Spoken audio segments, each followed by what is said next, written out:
Hello, everyone. My name is Mayuri Parkada, and I am an accounting manager for the Asset Management Ontario.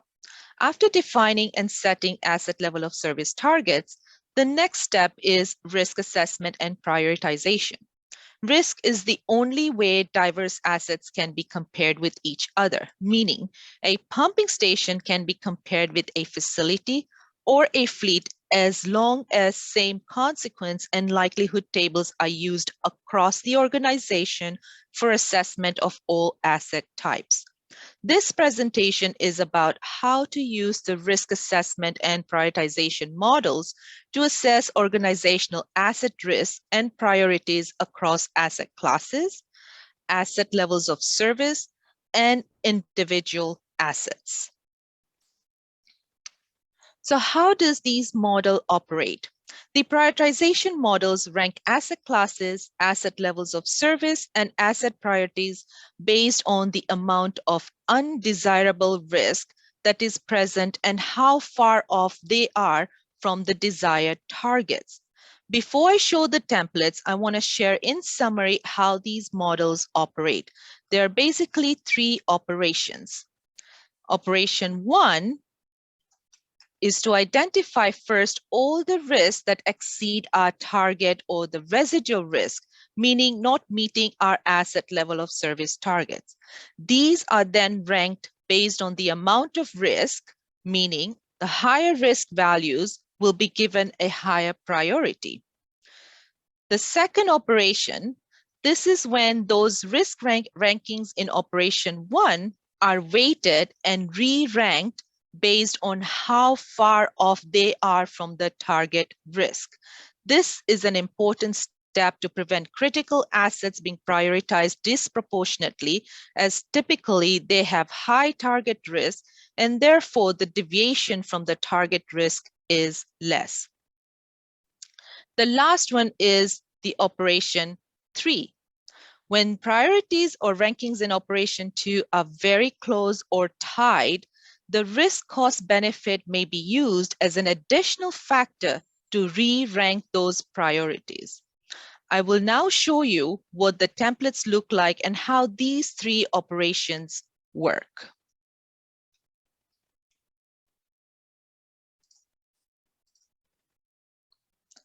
So as you can see, this template, this is our tab 1, 2, 3, 4, 5. These all 5 tabs is what we will be going through today to look at the risk assessment based on the asset level of service, asset class, and the asset. So the first step is where majority of the input is done to prioritize by asset level of service and by asset class. So we have our asset classes in this column E. So identify the asset classes that you want to assess. Then in column M, which is our blue column, this is where you want to add your likelihood of failure based on the targets that you have set in the asset level of service here. So for example, in this case, we're saying our target is to have HCB Road at a PCI of 70.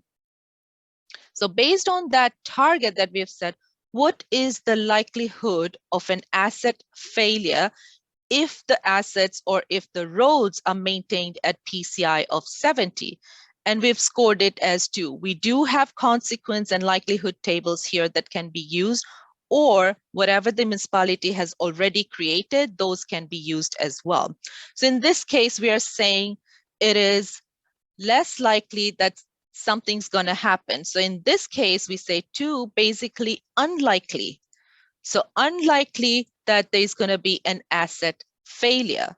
So add that target over here, the target likelihood. Then add the current range of asset level of service. So these are basically saying that our target is PCI of 70, but there could be assets that have exceeded our asset level of service. So these are roads that are in excellent shape. To maintain a level of service of excellent, it's going to cost us a lot more. So that's why we have our target PCI of 70, which is in the range of 79 and 60. So add all your ranges here, basically saying excellent, good, fair, poor or very poor assets, and then assign the asset level of distribution within the asset class. So basically saying what percentage of your HCB road is exceeding your PCI of 70. So PCI of 80, 39% is exceeding PCI of 80%. The second one, 48% is within the range of 79 and 60. 13% is within the range of 59 and 40. Once the distribution is done, add the likelihood now. So now since these have exceeded, PCI of 80 is exceeding our target, very unlikely that something's going to happen to the asset. So that's why the likelihood is 1. If the PCI is between 79 and 60, which is our target, we want to set the likelihood of it as 2, which is same as our target likelihood. The third one, now again, this one, the third one is below our target. So basically, there is likelihood that something's going to happen to the asset. There will be an asset failure. So likelihood is a 3.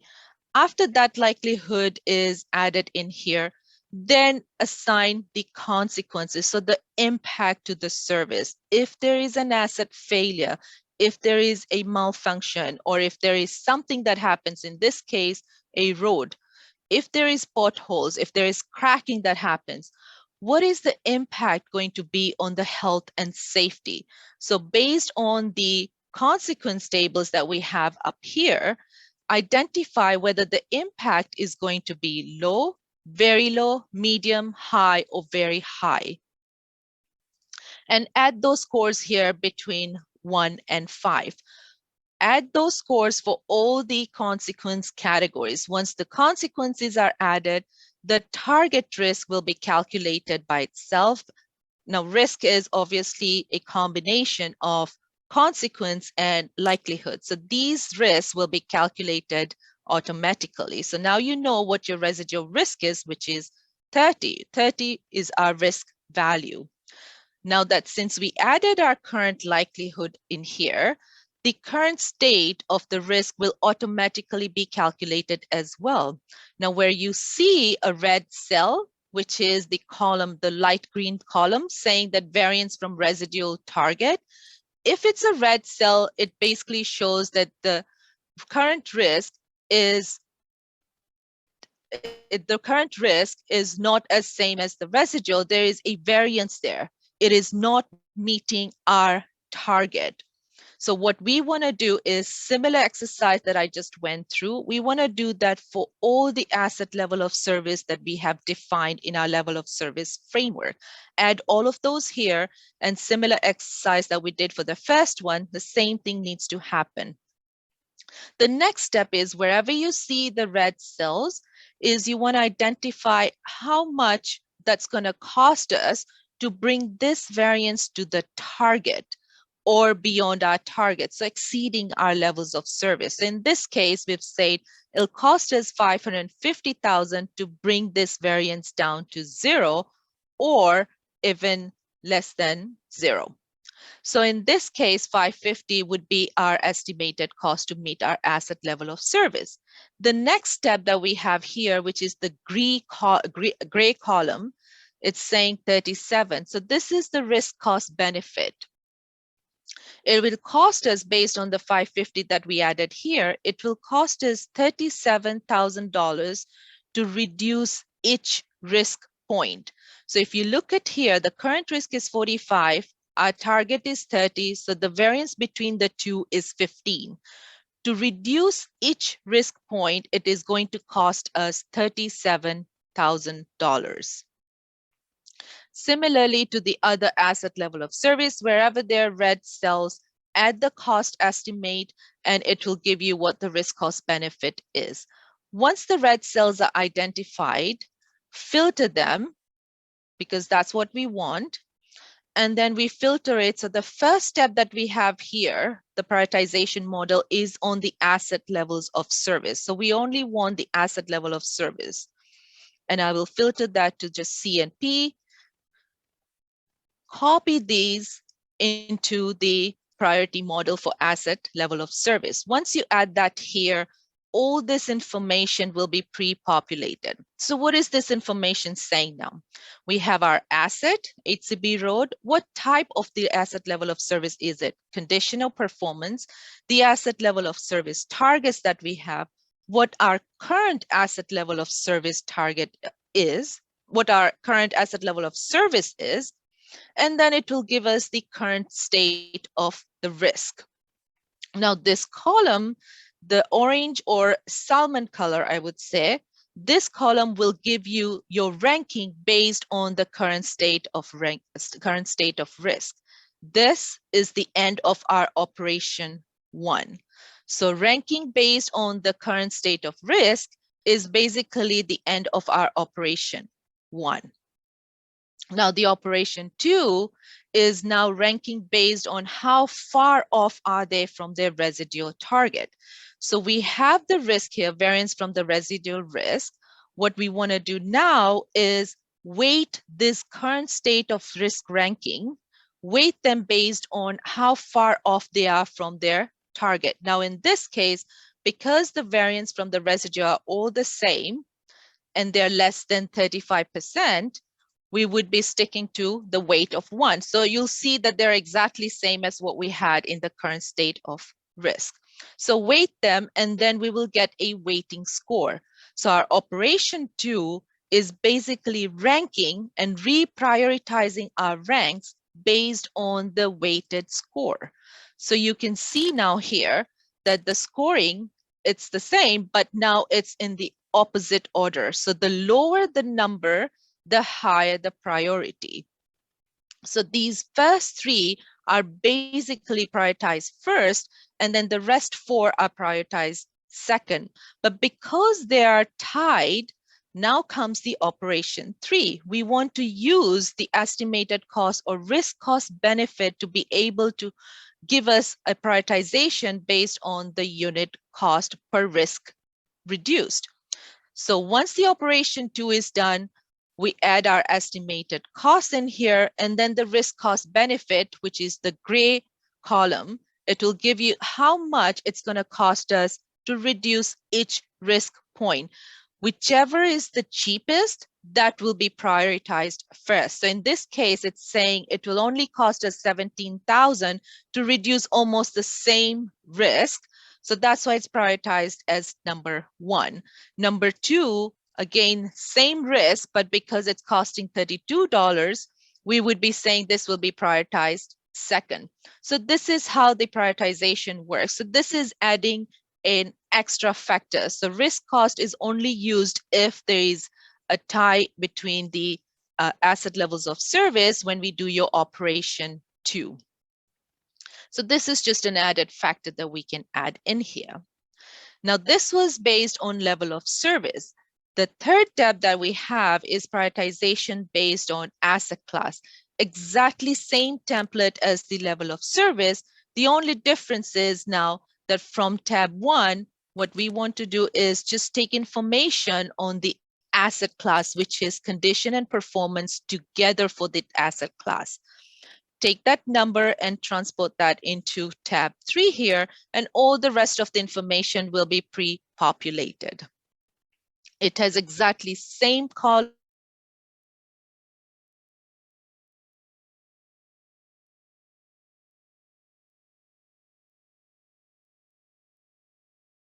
Them up, the operation 2 will be saying 1. Now in this case, as an example, we only have 1 HCB road. You could have additional asset classes as well. So you could have HCB road, you could have LCB road, there could be water pumping stations in here, there could be wastewater pumping stations. And based on those asset classes, you will be able to identify which asset class is a priority. And majority of the times, your reporting will be based on the asset class. But it is good to know within the asset class, where are the priorities? Where are the asset levels of service that are not meeting? Where do we need to focus on? So this is a really good tip or tool to use to identify where the deficiencies are. The next step is to prioritize our capital plan. So once we've done our priority model for the asset level of service, based on the priorities that are ranked here, we can go back into our template and look at our financial side. Now here on the financial plan side, so this is prioritization on your capital plan. So based on those red cells that we identified where there is risk, where there is deviation from our targets, we had assigned an estimated cost to meet those asset level of service. But it does not really mean that, that's how much we can put into capital plan. Based on our affordability, what we need to do is add how much are you going to put in your proposed 10-year capital plan. So in this case, we're saying we can't afford 550,000. We can only afford 500,000. So we add 500,000 here and then reprioritize or redistribute our asset levels of service. After adding 500,000 work, we are now saying that initially, currently, we had only 39% that had a PCI of 80. But with adding 500,000, we're now saying 52% of our roads will have a PCI of 80. 48% will still have a PCI of 79 to 60. So probably we did some resurfacing and now the roads are in excellent shape. So that's why this has increased. So basically we've redistributed this 13% to 39, added to the 39, and that's why it's 52. Now likelihood again, for 52, exceeding our target, unlikely that something's going to happen. Likely or possible something's going to happen with the 48%, and it will basically turn the red cells into green. There is actually no red cells now. But if you look at this second example, we had 33%, two cells saying 33%, meaning deviation from our residual target. The first one, we said we need 250,000, and we're putting 250,000 in our capital plan. The second one requires 800,000 to bring the variance down, but we can only afford 500,000 in our capital plan. So once we add that 500,000, you can literally see here that 70% is now in a good state of repair. Previously, it was 20. Now it's increased to 70. But the second line where it says 50% is what was meeting 60 to 70. Now it's saying 30 and none for the PCI between 50 and 60. So you have actually improved your infrastructure, just that not as much as you had wanted to, because we required 800,000 to bring that 50 to 60% to our target, but we could only afford 500. So there's going to be a little bit of risk over there. So this financial plan analysis helps you to see, after adding your capital plan, your proposed plan, where the risks are going to be. This will really help you out in identifying maybe we need to reprioritize or let the risk stay there because there's not a huge impact to the services.